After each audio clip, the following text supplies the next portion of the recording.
Everyone we had completed reading number 60 last class के अंदर में और अपना टॉपिक डिस्कस हो चुका उसके अंदर में we have also done the questions practice of the squeezer. मेरा एग्जांपल था स्क्वाइजर का एग्जांपल था प्लस स्क्वाइजर का चैप्टर एंड क्वेश्चंस था, वो सब सारा अपना कंप्लीट हो चुका। तो today we are starting with को रीडिंग्स का क्वेश्चंस, ठीक है। बट उसके पहले आई होप आपने रिवाइज किया है, ठीक है। Then you are doing this class. Start करते हैं practice problem.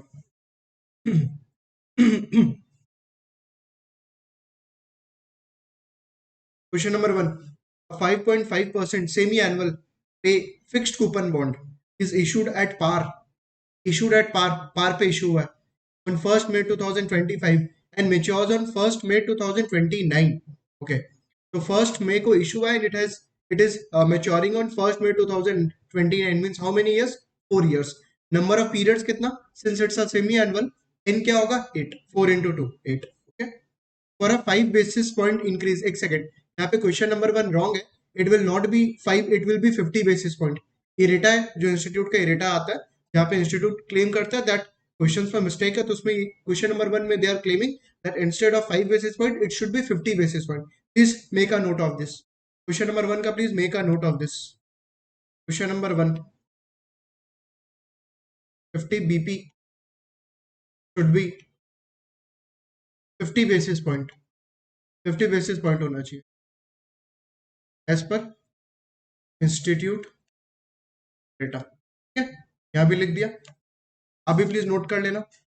For a 5 basis point increase and decrease in YTM, PV plus and PV minus मतलब P2 एंड P1, ठीक है. ये वाला हो जाएगा P1 एंड ये हो जाएगा P2. Price increase and price decrease. The approximate convexity is closest to. Approximate convexity पूछ रहा है. चलिए स्टार्ट करें. अप्रोक्सीमेट कन्वेक्सिटी का फॉर्मूला क्या था, याद करने का ट्राई करिए. P1 plus P2 minus 2P0 divided by P0 into delta YTM का सेकेंड ऑर्डर डेरिवेटिव.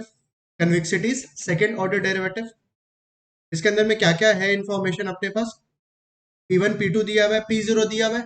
नहीं सर दिया हुआ नहीं है, बोला ना issued at par. Issued at par मतलब क्या हो गया 100, P0 100, delta YTM is what 50 basis point का whole square. P1 plus P2, तो P1 क्या आपके पास ये रहा 98.24507 प्लस P2 101.792.534.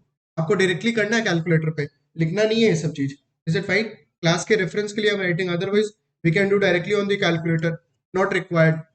2 इंटू P0 क्या होगा 2 into 100 will be 200 divided by 100 since it is issued at par into delta YTM का whole square क्या होगा 50 बेसिस पॉइंट मतलब 0.5%. 0.5% इन डेसिमल विल बी 0.005 का होल स्क्वायर.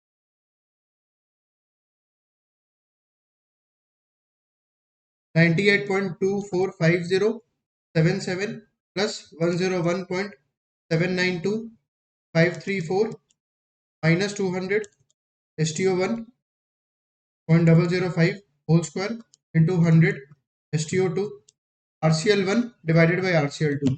तो फर्स्ट वाला कैलकुलेट करके मैंने RCL1 में डाल दिया था, नेक्स्ट वाला डिनोमिनेटर वाला कैलकुलेट करके I have saved in STO2. RCL1 divided by RCL2, it is coming 15.04. 15.0 is the approximate convexity. Okay, 15.04. Option number B is correct. Option number B is correct. Next, question number 2. Next, question number 2. A bond pays a semi-annual fixed coupon of 4.75%. Again, semi-annual bond. It trades at par. Par पे trade कर रहा मतलब 100 या 1000 पे कर रहा होगा. On its coupon date as of 16th December 2025 and matures on 16th December 2033. So 2033 minus 2025 will be 8 years. 8 into 2, 16 periods. बहुत बड़ा समय 16 पीरियड का, ठीक है. The bonds annualized convexity statistic is closest to.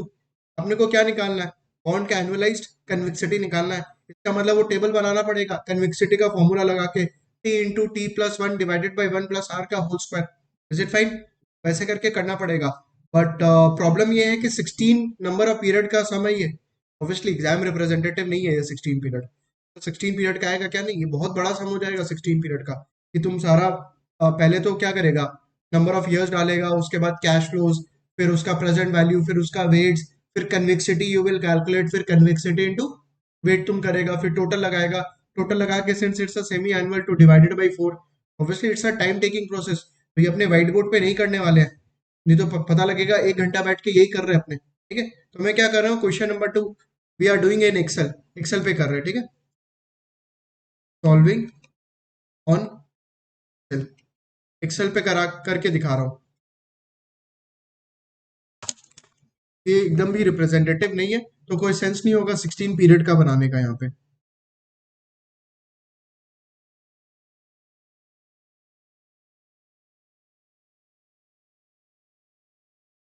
Sir exam में Excel पे आएगा नहीं आएगा, डोंट वरी, ये तो अपने क्लास में प्रैक्टिस कर रहे हैं, दैट इज वाई।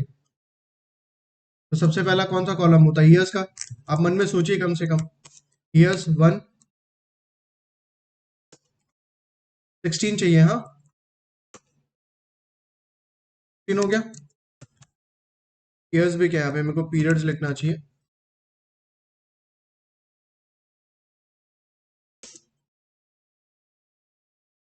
थोड़ा सा जूम कर देता हूँ, कैन सी। ठीक है, आई होप दिख रहा होगा आप आराम से।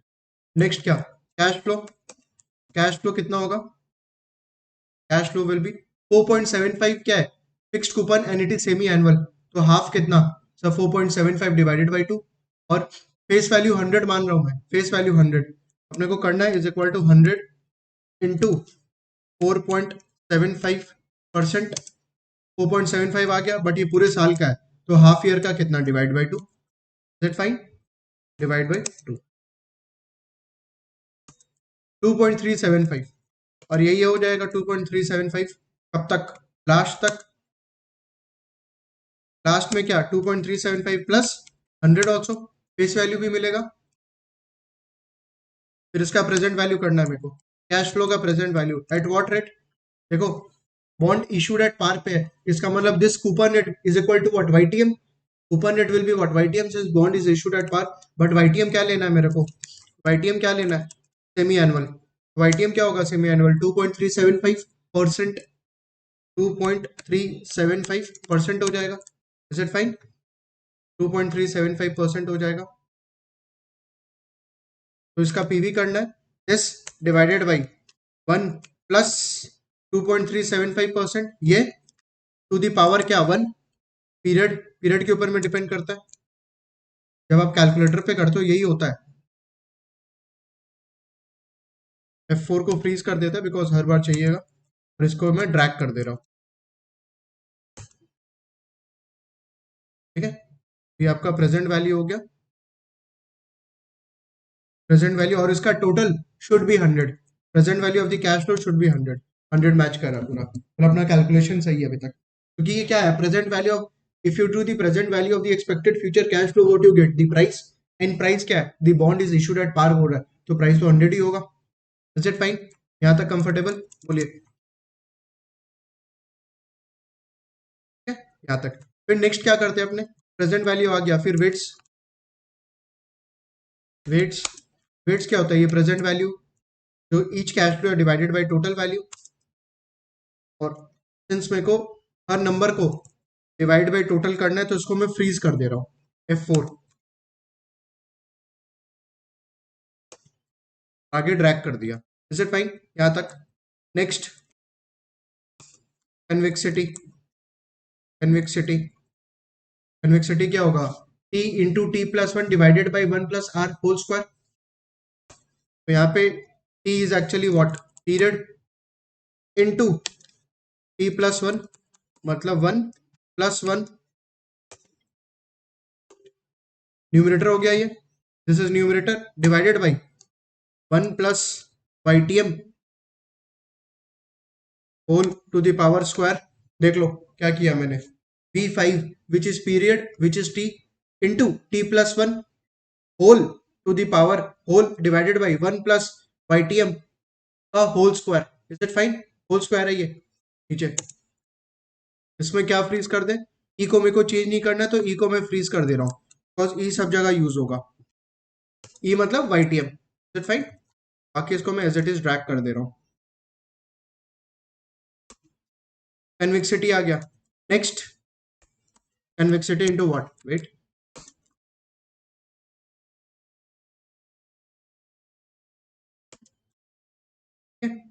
का टोटल करूंगा मैं. This is coming 206.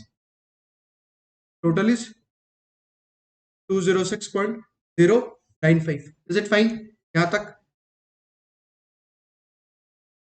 Convexity of each cash flow into weight. क्या आ गया? बट ये क्या है आपका? सेमी एनुअल का है. मेरे को क्या करना है इसको एनुअलाइज करने के लिए? This divided by what?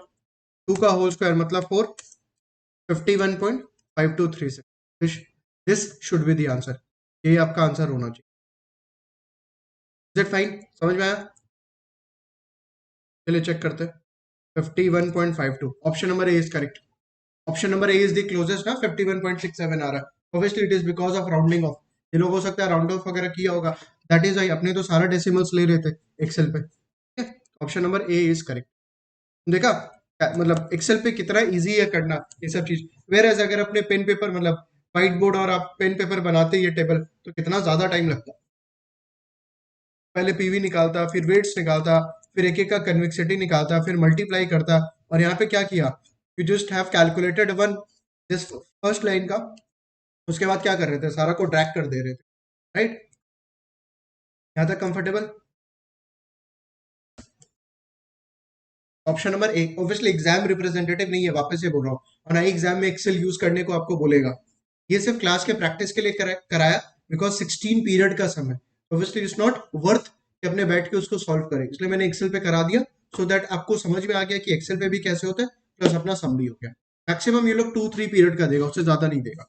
2-3 years मतलब 4 period 5 period maximum, not more than that. Option number A is correct.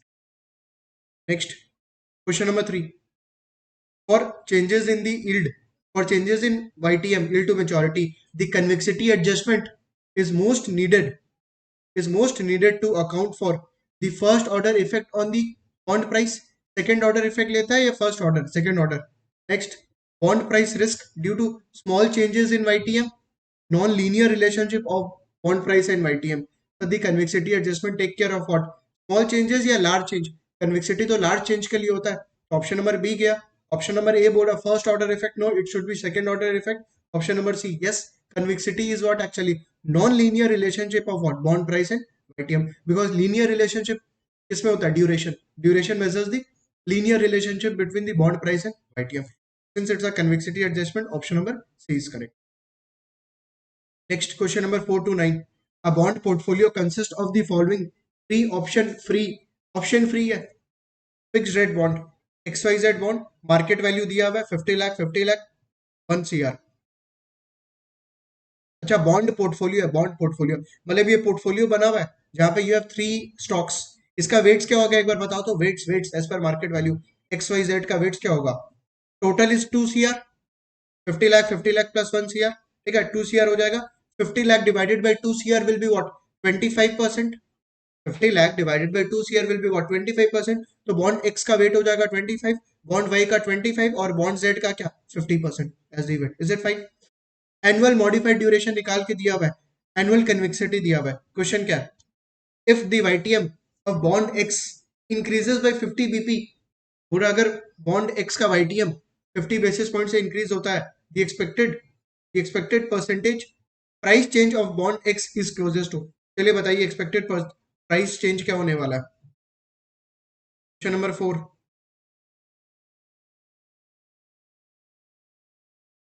Question number 4. Percentage change in bond price equal to what? दो पार्ट में डिवाइड किया हुआ था. Duration effect and convexity adjustment. Duration effect and convexity adjustment. Right? और duration effect का formula क्या था? वैसे फॉर्मूला का जरूरत नहीं था क्योंकि प्रीवियस चैप्टर में मैंने ऑलरेडी क्लैरिफाई कर दिया था, डिपेंड करता आप कैसे कर रहे हो। Duration effect was minus modified duration into change in YTM, obviously in decimal, YTM को डेसिमल में लेना, इनटू 100 प्लस कन्वेक्सिटी एडजस्टमेंट क्या था, half into convexity into delta YTM का whole square into, is it fine? सबसे पहला ये first component calculate करिए, this is of bond X का, तो माइनस एमडी, एमडी क्या ये रहा modified duration, minus 3.6239 into change in YTM, change in YTM क्या 50 बेसिस पॉइंट, तो 0.5% and 0.5% in decimal will be 0.005 into 100। और यहाँ पे क्या बोला, इंक्रीज हुआ या डिक्रीज, इंक्रीज हुआ है, तो ऑब्वियसली इसके अंदर में क्या प्लस है, दैट फाइन, प्लस है। तो अगर वाईटीएम बढ़ता है तो बॉन्ड का प्राइस गिरता है, तो देखो यहाँ पे माइनस है ना बाय डिफॉल्ट, तो इसका मतलब इतना परसेंट से क्या बॉन्ड प्राइस गिरेगा, plus half of convexity, convexity कितना है 16.2513, 16.2513 into change in YTM again in decimal, तो 0.005 का whole square into 100। Please calculate, please calculate, 0.005 into 100 into 3.6239, minus आ रहा है ये 1.81%, फर्स्ट वाला टर्म तो STO1 में सेव कर दे रहा हूँ। नेक्स्ट वाला 0.005 का whole square into 100 into 16.2513 divided by 2, ये आ रहा है 0.0203% प्लस प्लस RCL1, तो ये टोटल आ रहा है negative 1.7916%, is it fine, negative 1.7916%, 1.7916, option number A, option number A. Next question number 5, given a 75 basis point change in the YTM, बोला if the YTM changes by 75 basis point for bonds Y and bond Z दोनों का, bond Y और bond Z दोनों का, bond Y और bond Z दोनों का, if the YTM changes by 75 basis point, the convexity adjustment for bond Z would be greater than convexity adjustment for bond Y if the YTM change is positive, if the YTM change is negative, regardless of the direction of the change in YTM। बोल रहा है कि अगर 75 basis point से yield change होता है तो convexity adjustment, जो सेकंड वाला पार्ट है ना ये वाला कन्विक्सिटी एडजस्टमेंट बॉन्ड Z का as compare to bond Y से ज्यादा होगा, कब, अगर YTM पॉजिटिव चेंज हो रहा है, YTM नेगेटिव चेंज हो रहा है, regardless of the direction of the change in YTM, which option will be correct, सोच के बताना।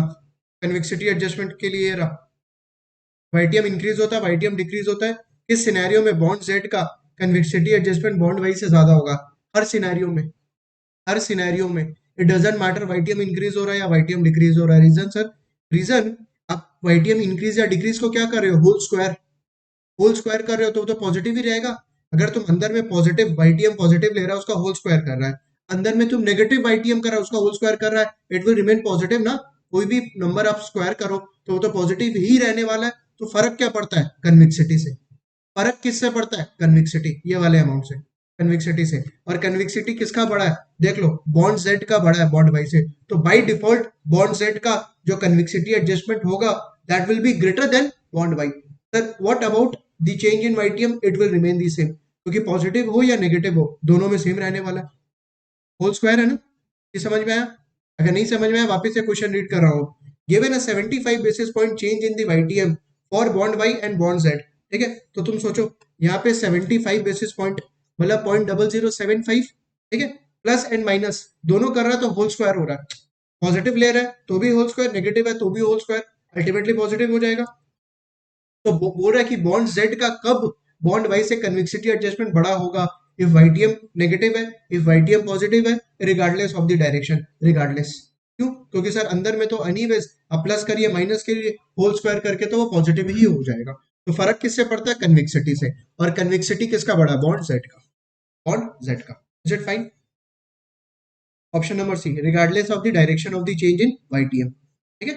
Next question number 6, for a 100 BP increase in YTM, for a 100 BP increase in YTM and using money duration and money convexity, the estimated change in the y full price is closest to। तो अपने को change in price बताना है, ठीक है। और क्या चीज यूज करके? Money duration and money convexity. क्या था money duration and money convexity के अंदर में? Question number 6, change in bond price, बताइए कैसे करना है?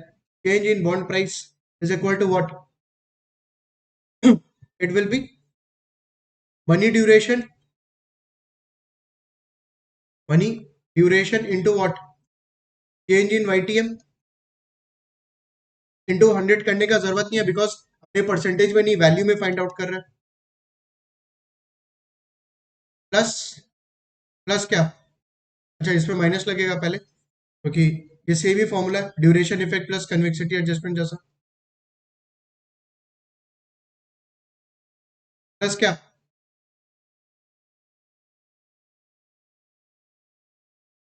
सेकेंड दो, half into money convexity into what? Change in YTM का whole square. That fine? Where money duration is what? Where money duration क्या था? मनी ड्यूरेशन जो पिछले चैप्टर में किया है, modified duration into, modified duration into bond price.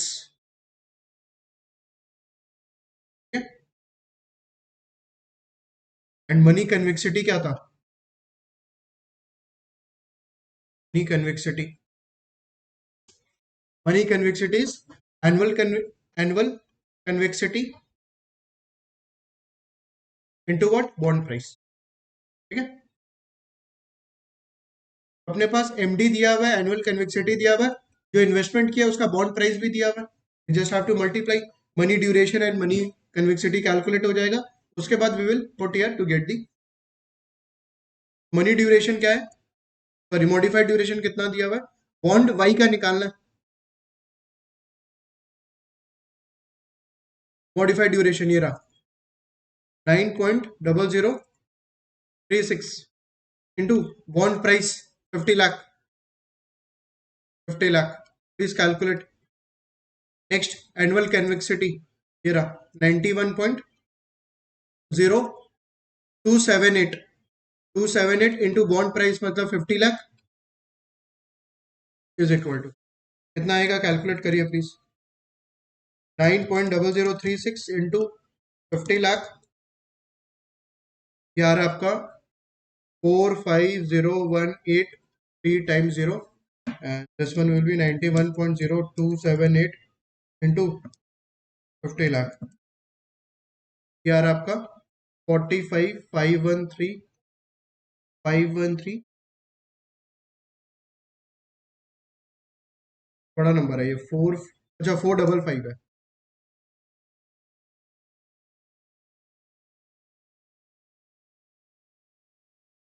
This is coming 455,139 3 times 0।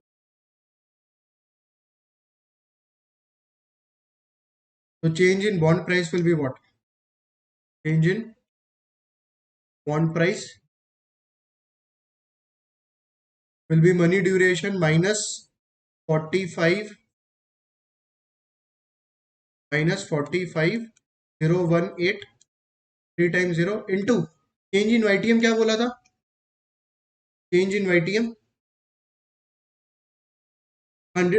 1% increase in YTM. ठीक है, 1% इंक्रीज इन वाईटीएम। यहाँ पे क्या करूंगा मैं? 1% का मतलब क्या हो गया? 1% का मतलब 0.01 और प्लस 0.01 लेना है। Is it fine? क्योंकि इंक्रीज बोल रहा है ना, तो इतना से क्या होगा? बॉन्ड प्राइस गिरेगा। प्लस हाफ इंटू 455,139 इंटू, देख लो, चेंज इन वाईटीएम का होल स्क्वायर। इसका मतलब क्या? प्लस 0.01 का चलिए कैलकुलेट करते हैं और यही आंसर होगा 45018 000 इंटू 0.01 STO1 में सेव कर रहा हूँ। Next 455139000 into 0.01 into 0.01 divided by 2 STO2 RCL1 minus में plus RCL2 this is coming 427423 negative 427,423.05 ये आ रहा है। ठीक है 427423 perfect. Option number C 427,423.05 exactly option number C. Negative लगाया है ना मैंने, हाँ option number C. This is your question number.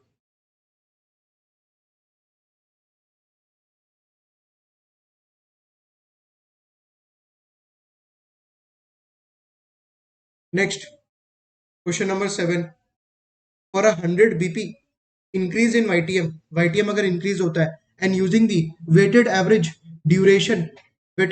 Duration and convexity the expected percentage price change for the bond portfolio बोल रहा है इस बार is closest to for the bond portfolio. इस बार क्या यूज करना है अपने को, weighted average duration and weighted average convexity use करना है। तो हमने जो पुराना फॉर्मूला किए थे सेम करना है, बट यहाँ पे क्या इस बार यूज करना है आपको पुराना फॉर्मूला इन द सेंस जो अपने यहाँ पे ऑलरेडी यूज किए थे ना, कन्वेक्सिटी एडजस्टमेंट ड्यूरेशन इफेक्ट, ये वाला इज इट फाइन।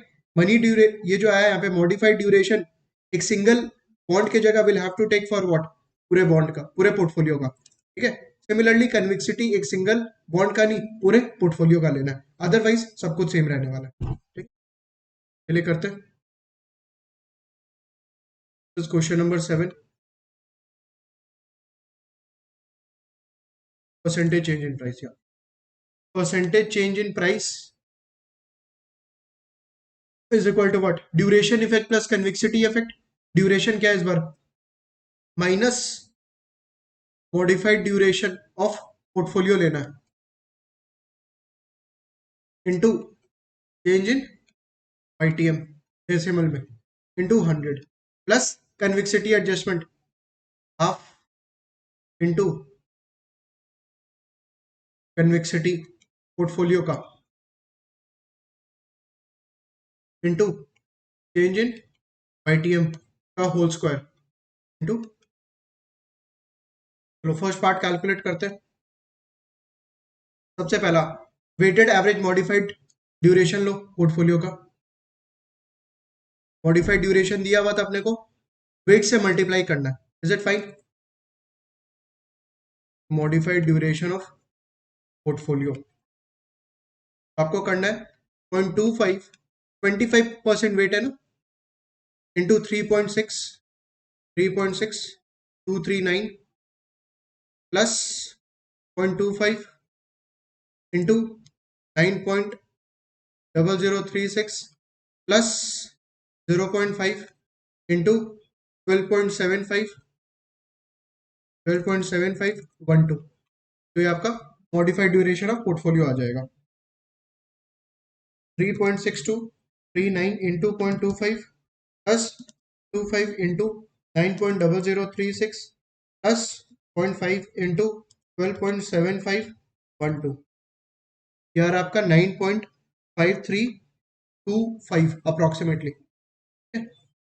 फर्स्ट ये अपने कैलकुलेट कर लेंगे, बट ठीक है एक काम कर रहा हूं मैं, यहाँ पे कन्विक्सिटी ऑफ पोर्टफोलियो भी निकाल ले रहे हैं पहले, फिर साथ में कैलकुलेशन कर लूंगा। Is it fine, convexity of portfolio same तरीका, और इस बार डायरेक्टली कैलकुलेटर पे करें। आपको क्या करना है, सेम तरीका 0.25 इंटू 16.2513 0.25 आप करो please 16.2513 plus 0.25 into 91.0278 plus 0.5 into 179.8591 calculate कर लो आप directly on calculator. 0.25 into 16.2513 plus 0.25 into 91.0278 plus 0.5 into 179.8591 क्या आ रहा है 116.749 अप्रोक्सीमेटली। यहाँ पे बस फॉर्मूला में डाल देते अपने को मिल जाएगा answer. Percentage change in price is equal to minus आ रहा था 9.53245 into change in YTM. Change in YTM कितना बोला था? How much they told? 1 basis point increase हो रहा है तो you have to take what 1 basis 100 basis point is 1%. 1% in decimal will be what? 0.01. 0.01 into 100 plus half into convexity of the portfolio 116.749 into 0.01 YTM का whole square into 100 और increase है इसलिए plus है 0.01 plus है by default. Okay 9.53245 into 0.01 into 100 9.5345% negative STO1 में save कर रहा हूँ 116.749 into 0.01 into 0.01 into 100 divided by 2 plus RCL1. This is coming negative 8.949% approximately. 8.9487 आ रहा है, ठीक है 8.9487 तो मैंने ले लिया नेगेटिव 8.949%। तो चेक करते हैं option number B. Option number B. Next question number 8 the bond portfolios benchmark बोला कि जो बॉन्ड पोर्टफोलियोज का जो बेंचमार्क है is a fixed income index. Fixed income index है विद अ ड्यूरेशन ऑफ 9.5325। इसका इंडेक्स का कि बॉन्ड पोर्टफोलियो का इंडेक्स का और इनफैक्ट अपना बॉन्ड पोर्टफोलियो का भी यही आया है क्लोज टू। देखते हैं एक बार कितना आ रहा है अपना 9.53245। हाँ एकदम मैच हो रहा है जो अपना पोर्टफोलियो का ड्यूरेशन है वेयर एज जो बेंचमार्क का है that is same and convexity of 103.0677 किसका इंडेक्स का अपना कितना आया हुआ है 116.749 ऑफ आवर पोर्टफोलियो। तो अपना पोर्टफोलियो का ज्यादा है एज कंपेयर टू बेंचमार्क का। कन्वेक्सिटी ज्यादा है, कर्व ज्यादा है, कर्व ज्यादा है तो बढ़िया है ना इन्वेस्टर के लिए। Based on the weighted average portfolio duration and convexity. पूरा बताओ based on weighted average portfolio duration जो आपने निकाला हुआ है पिछले सब में क्वेश्चन नंबर 7 में and convexity the portfolio should outperform its benchmark in which of the following scenarios. कौन से सिनेरियो में आउट परफॉर्म करेगा? Only when interest rate rising, only when interest rate are falling, both when interest rate are rising and falling. Option number C. Option number C is correct. Option number C is correct. क्यों? क्योंकि sir अपना जो portfolio है वो ज्यादा convex है ना। ये ड्यूरेशन का लाइन है बेंचमार्क का कन्वेक्सिटी ऐसा है, ठीक है। वेयर एज अपना कैसा है ज्यादा कन्वेक्स है। देख लो 103.0677 ये किसका है बेंचमार्क का। अपना क्या है 116 पोर्टफोलियो 116 तो ज्यादा कॉन्वेक्स हो जाएगा मतलब ऐसा, ठीक है। तो तुम देखो यहाँ पे जब इंटरेस्ट रेट गिरेगा अपना प्राइस ज्यादा बढ़ेगा पोर्टफोलियो का और जब इंटरेस्ट रेट बढ़ेगा अपना कम गिरेगा प्राइस। देखो बेंचमार्क ज्यादा गिरेगा अपना ये ब्लू लाइन है दिस इज बॉन्ड पोर्टफोलियो और रेड वाला क्या इंडेक्स, रेड वाला इंडेक्स, ठीक है। तो फायदा है दोनों तरफ चाहे इंटरेस्ट रेट राइज हो या फॉल हो। Option number C. Next question number 9 the method of using weighted average portfolio duration. दो मेथड था पोर्टफोलियो ड्यूरेशन कैलकुलेट करने का। एक था वेटेड एवरेज जहां पे you are taking what market value as the weights. Second क्या था तो मतलब जो फर्स्ट वाला अप्रोच था दैट वाज वेटेड एवरेज वो प्रैक्टिकली अब नहीं करते थे प्रैक्टिकली बट उसमें प्रॉब्लम क्या था व्हाट वाज द प्रॉब्लम कि सर वो पैरेलल शिफ्ट लेता था और पॉसिबल नहीं है कि हर बॉन्ड्स पोर्टफोलियोज के अंदर में पैरेलली शिफ्ट करे इंटरेस्ट रेट पैरेलल शिफ्ट हो because there can be non parallel shift तो that was the limitation but calculation करना इजी होता था प्रैक्टिकली। और एक सेकंड अप्रोच क्या था थ्योरेटिकल अप्रोच। थ्योरेटिकल अप्रोच में you used to forecast the cash flows उसके बाद आईआरआर कैलकुलेट करते थे, फिर उसको शॉक करते थे और उसके बाद ड्यूरेशन कैलकुलेट करते थे. That was more tedious, but theoretically वो करेक्ट है, थ्योरेटिकली वो करेक्ट था. यहाँ पे देखते हैं क्या बोल रहा है. The method of using weighted average portfolio duration and convexity measures to assess price risk of a bond portfolio is best characterized as being theoretically correct. Theoretically तो दूसरा वाला करेक्ट था ना, यहाँ पे you are doing the cash flows का forecast, उसके बाद कैलकुलेटर पे आईआरआर वगैरह कैलकुलेट करके we were just stocking the interest rate to calculate the duration. This is not theoretically correct, this is practically correct. Being commonly used by portfolio managers, yes, because ये easy method है ना, तो ये ज्यादा use होता है by the portfolio managers. Option number C, accommodating non-parallel shifts in the yield curve. No, it does not accommodate the non-parallel. It accommodates only parallel. क्योंकि ये मानता है कि हर बॉन्ड अगर सर सेम यील्ड से, सेम रेट से अगर change होता है तो बताइए ओवरऑल जो बॉन्ड का पोर्टफोलियो है वो कितने परसेंट से चेंज होगा, राइट. तो वो मानता है पैरेलल शिफ्ट. वेयर एज यहाँ पे बोल रहे हैं नॉन पैरेलल शिफ्ट को एकोमोडेट करता है. No, it does not accommodate. That is the limitation, that is the limitation. Yes, it is commonly used by portfolio manager. Option number A wrong होगा because it is not theoretically correct नहीं है. Theoretically तो जो calculator पे करता है वो वाला करेक्ट है, मतलब जहाँ पे पूरा नहीं किए थे अपने, बट वी अंडरस्टूड की आईआरआर वगैरह कैलकुलेट करके वी कैन डू दी का, राइट. तो यहाँ पे ये आपका चैप्टर पूरा फिनिश हो गया. ठीक है.